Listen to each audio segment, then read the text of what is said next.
ملک کے حالات اتنے خراب ہو گئے ہیں کہ ہر بندہ پریشان ہے. جو سفید پوش بندہ ہے وہ بھی اس کا بھی برم ختم ہو گیا ہوا ہے. میرا نام عمران اقبال ہے. میں تقریباً 28 سال سے رکشہ چلا رہا ہوں. پہلے کاروبار اچھا ہوتا تھا.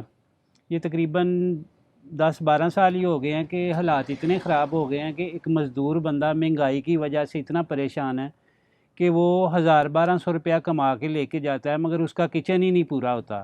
صبح میں 7:30 بجے گھر سے نکلتا ہوں اور شام کو تقریباً رات کو 10-11 بجے تک جاتا ہوں. اسکول کے بچے پک اینڈ ڈراپ کرتا ہوں. اس کی جو سیلری 10-12 ہزار ملتی ہے وہ مسح مار کے وہ گھر کا بل اور بس یہی چلتا ہے. کچھ میں اپنا مزدوری کرتا ہوں 800-1000، کبھی کسی ٹائم پہ نہیں بھی لگتا کام. پہلے تو ماشاءاللہ 2500-3000 روپیہ انکم ہو جاتا تھا مگر اب وہ نہیں ہے کیونکہ گیس بھی مہنگی ہو گئی اور سارا خرچہ گیس میں نکل جاتا ہے. ڈیلی کا تقریباً 1500-1400 روپیہ اس کا LPG گیس کا خرچہ ہے اور مزدور بس یہی 800-1000 یا زیادہ سے زیادہ 1200 روپیہ کما کے لے کے جاتا ہے گھر. کسی مارکیٹ میں چلے جاؤ دکاندار بھی پریشان ہے. مہنگائی اتنی زیادہ ہے، اتنی کاسٹ کی چیزیں وہ بندہ افورڈ نہیں کر سکتا، لے نہیں سکتا.